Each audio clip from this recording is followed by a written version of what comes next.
This is Frank Islam, Chairman and CEO of Y Investment Group and your host of Washington Current Review, where we interview leading voices from business, politics, from communities that impact you, the viewer. Today, our guest is Bob Marro. Bob, thanks for coming. My pleasure. Thank you. This is your third time here. It is. Mm-hmm. So, good to be back. Thank you. I want to talk about the focusing on the discussion about countering radical extremism, both in the United States of America and around the world. What are your thoughts on it, which is a very important topic to all of us these days? Yes. It seems like you can't open the newspaper without reading something about the Islamic State or about, they've even far superseded Al-Qaeda. But they've superseded them not only in terms of news, but in terms of the depredations that they do. They're just absolute lunacy.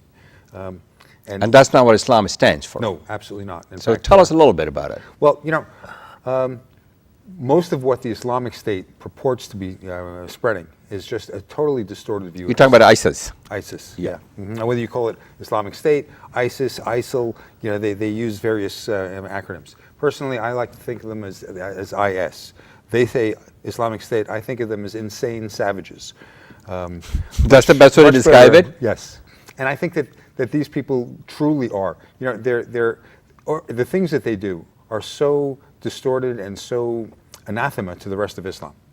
Mainstream Muslims just cannot understand. In fact, there was a group here in the United States last year who put together a position paper with over 100 Islamic scholars worldwide. And they went point by point of all the things that the Islamic State purports to believe in. And they just demolished them and everything, all the things that they're perpetrating, all the propaganda that they put out. And said this is just an absolute proof of how un-Islamic they actually are. So they're guided by power and greed. Yes. Someone mentioned Mike Gauss was here not too long ago, and he said they're reminded and guided by power and greed. Yeah, and I think they're trying to. I don't know why they're greedy, but they're trying to consolidate a power. Well, when you think about what they're doing with the antiquities in places like Palmyra in Syria, they're taking the antiquities and they're selling them. And they're demolishing some of them, purportedly. And why? This is the history. They have been there for thousands of years. Exactly. And this is who they are. And it goes to the whole thing. They're trying to be purely Islamic. Well, Islam never says anything about that. And to destroy historical treasures like that is just is not only savage, but it absolutely makes no sense. And yet, not only do they destroy some of the things, but then they turn around and they sell others on the open market. So I think that goes to the point of they're being greedy. They're trying to get money to fund their activities and to fund their purposes. So Bob, here at home, there are certain cases that the FBI was involved in tracking some of these ISIL, which is the youth people they energize and excite, yeah. And it's a lot more in Europe than the United States. Is what do they do to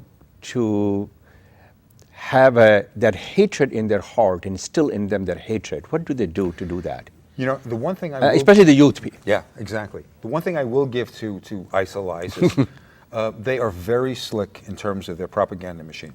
They know how to use media, they know how to use social media, and they've got a well-designed program to reach out and to try to influence people who are, kind of in an in-between state where they're not quite sure. They want to do something to defend their religion, they want to do something to help Muslims worldwide, and they're not quite sure in which direction. What are they helping the Muslims worldwide? Well, they think. They think they are. They think they are, and they're making a mistake because they think that by supporting a group like IS that they're actually helping. They're not. They're actually hurting.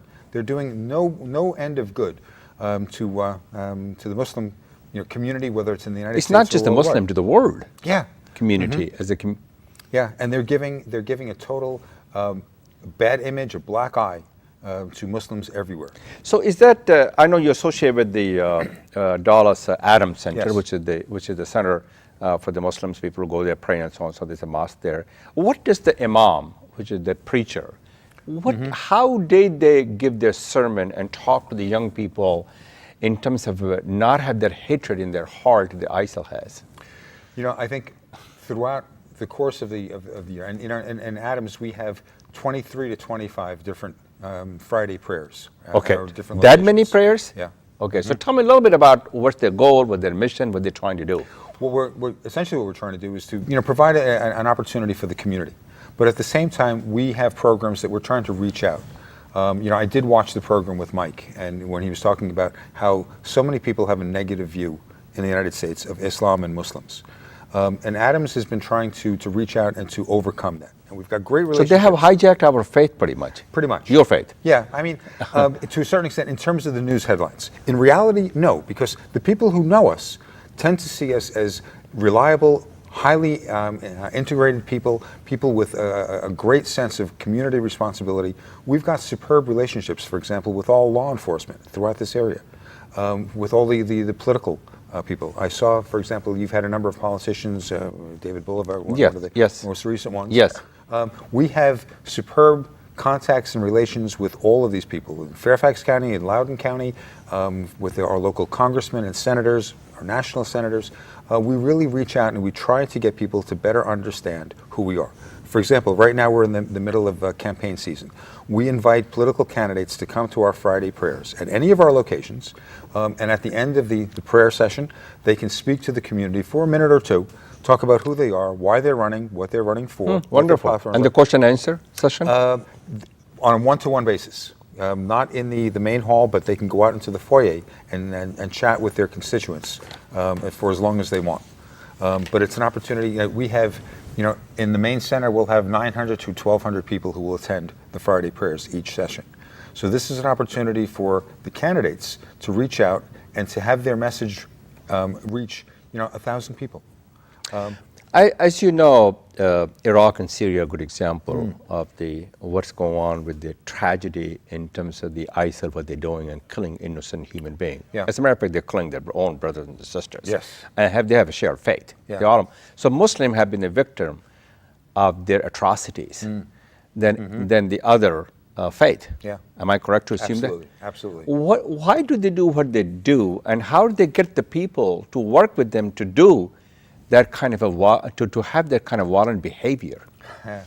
And violence breeds violence. Yes, and I think you're dealing with a 1,000-year cycle of violence, and with people with Sunni and Shia.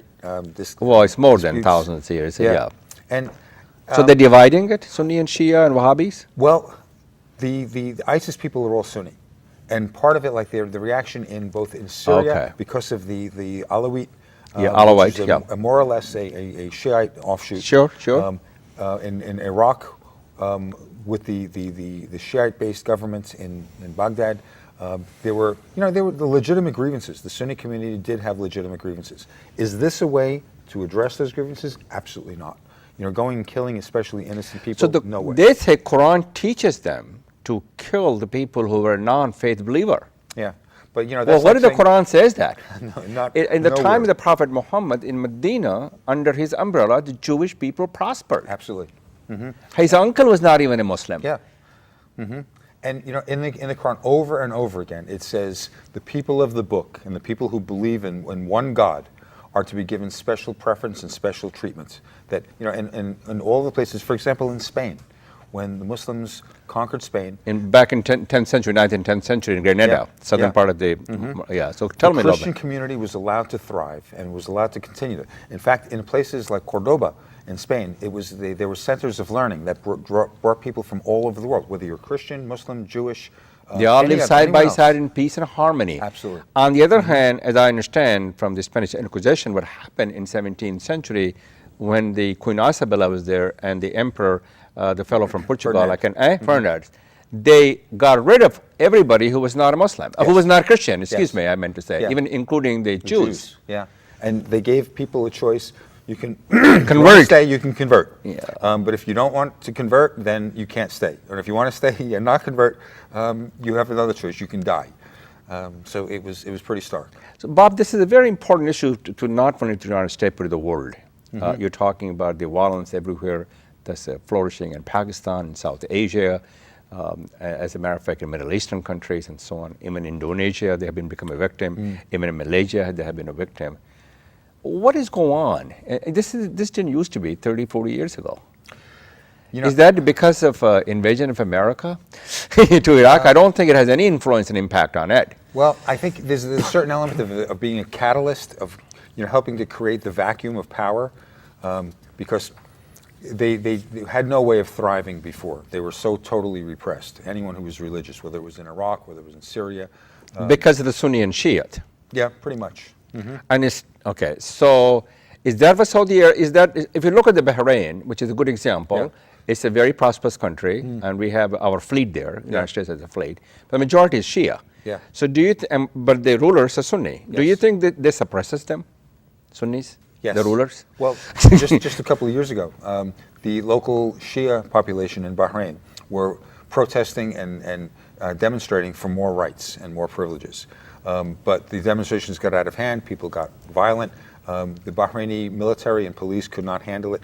The Saudis sent in their troops in order to help repress what was going on. So, there needs to be some kind of an accommodation where people can learn to live together and realize that, for example, in Adams, people have asked us, are you a Sunni mosque or a Shia mosque? No.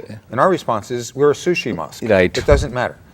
People can pray however they want. The differences are not so stark or so important as to make any difference in terms of we all pray to the same God. So obviously, Saudi Arabia is a Wahhabi faith. Yes. Majority are, but there are a lot of Sunni and there are a lot of Shia, correct? And the 9/11 is a good example. A lot of people came from that part of the world. Yeah. They were mostly Yemenis, if I remember correctly, correct? I think the majority were Saudis, and a number of Egyptians, and I think there were a few from Yemen, yes. Okay, so the question is, why does Saudi Arabia do what they do to preach that kind of hatred in a sense of dividing the Sunni and Shia and the Wahhabi faith? The Sunnis ruled most of the rest of the Saudi peninsula, of the Arabian Peninsula, including places like Medina and Mecca, historically. The Shia were closer on the east coast, up in the eastern provinces, in places like Dammam and Dhahran, along the Gulf. I think part of the basic problem is that the oil wealth tends to come from those eastern provinces. Okay. So you've got to continue to keep the Sunni ruling class in power, and they've chosen to do it by being very strict. And there was an alliance between the Wahhabi clerics and the royal family, that they would help each other. So I think that explains why Saudi Arabia is officially following the Wahhabi sect. What about there were some guests over here not too long ago here, and they mentioned madrasa. That has madrasa should become a temple of tolerance. To me, that's what it is. Yes. So do they preach violent behavior what's your thoughts on madrasa is? I think it depends. I mean, madrasa simply is a school. Madrasa is a school. That's the best way to describe it. Yeah, and I think there are some people, the people who run some of those schools have a philosophy and have a worldview that is not appropriate and is not along the lines of Islam. However, there has not been sufficient control of all of those people. It's not like in the United States where every school has to follow a certain curriculum, and that the state or even the federal government makes sure that what you're teaching in that school goes along, and more or less with what's supposed to be taught. You could not have individual schools teaching that kind of hatred. And that's not to say that these are widespread or that this is the generally accepted view, but there are a number of people who are either teachers or administrators in some of these schools, whether it's in Saudi Arabia or Pakistan Or India. Yeah. So how do you reform the madrasa so they become productive in a sense of creating the 21st century workforce, rather than creating people who obviously sometimes breeds the violence, not all the time? Excellent question. And I think, here, I think one of the benefits of Islam in America is that we have an opportunity to really reach out to the rest of the world and to set an example and to show how Islam can be integrated and how even Muslims in a Christian majority country can not only thrive, can really prosper, and can really help push the country into the right direction. There are some people, there are crazy people who say, oh, Muslims are trying to take over America. We're 3% at most of the population. It's not going to happen. And even not in your lifetime. Yes, Bob. well, I'm not sure in anyone's lifetime. Right. It would be nice if people could follow, some of the precepts of Islam in terms of treating people fairly and ruling with a Becomes fair, a more inclusive society. Yeah, exactly. Be tolerant. We talked about Spain, the tolerance that the Muslim rulers in Spain had shown to the Jewish community, to the So Christian is community. the Ottoman Empire in Turkey. Same thing. Yeah, exactly. They live in peace and harmony. Yeah. Jewish and the other faith Christians as well, and they prospered. Yeah. So do you believe that the ISIS is a threat to the United States and to the world? In a conventional sense, like will ISIS ever take over the world? Absolutely not. Never going to happen. In the sense of these lone wolf people who sit, and whether it's like the guy in Roanoke who shot those 2 reporters on the Yes. air a couple of months ago.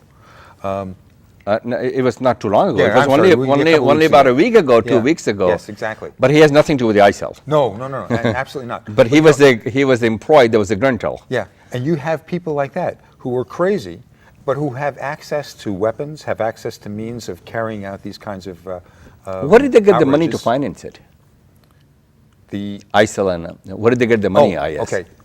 When they took over certain parts of Syria and Iraq, so they took over oil wells. So they- as they came into certain towns, they went into the banks because they didn't have there was not enough time for the banks or the Iraqi army to make an orderly retreat.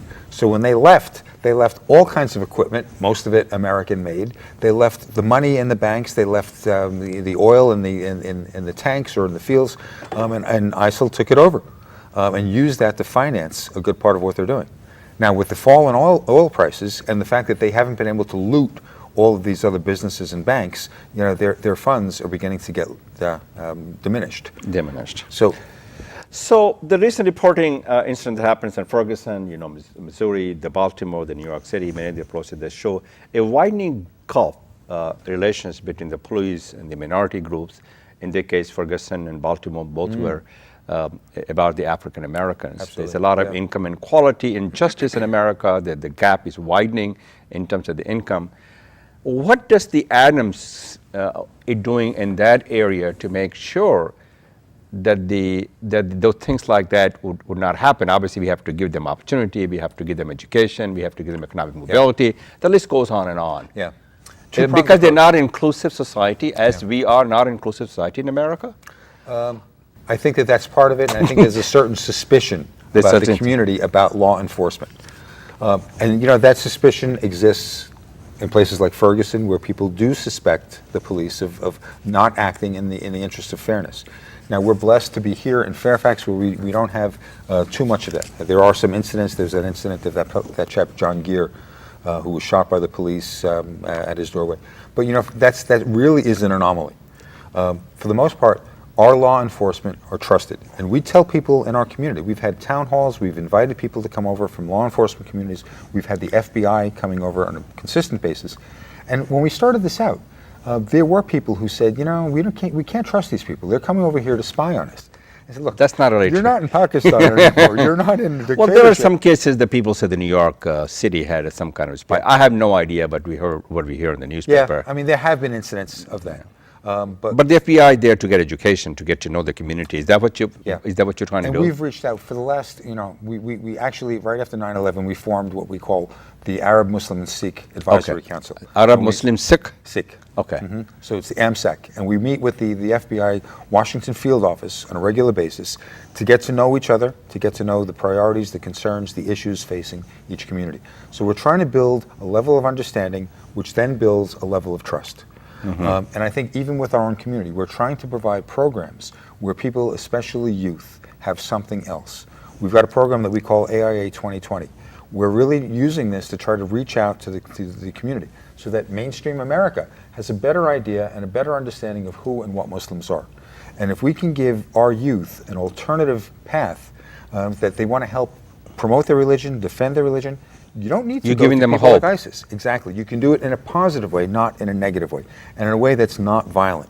We want to counter violent extremism by giving people a stake in the society and giving them some way that they can influence what's happening and become models for the world without indulging in any kind of violence, and showing that tolerance and acceptance and working together, interfaith, politically, civic engagement, that's the ticket, and that's the way that we're going to build a better world.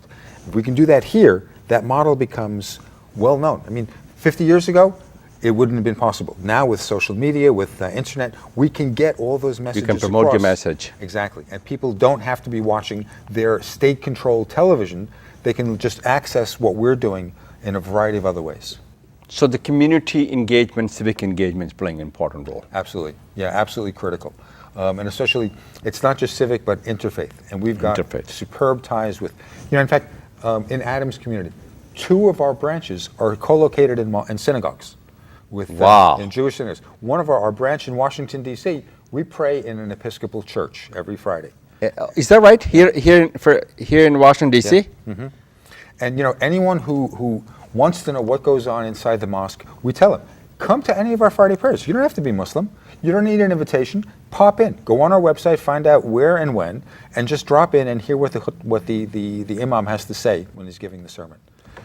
Some of the imams in the United States obviously give the sermon that inflammatory, that energizes the people in terms of doing the wrong things. Mm-hmm. Is that something that you work with other imams in our country to make sure the message is cohesive, the message is tolerant, and the message is that we are in this together, the message is to advance the cause of America? Yeah. And this is an important aspect of Islam, faith, the dignity, tolerance, and respect. Absolutely. We can't control what imams in California or Texas or anyplace else do, but we've made it a model here. If any of our imams in those 25 weekly services, if anyone started going down that path, they would not be invited back. They would not be allowed to give a sermon anymore. And we've tried to make it sure that people all over the country can look at Adams as a model. As an example. Yeah. So, and that's what they should live, that example. God willing. God willing. Mm-hmm. Thank you very much, Bob, for coming. Great to see you again. Appreciate Thank you. And thank you for watching. This is Frank Islam, wishing you a great week.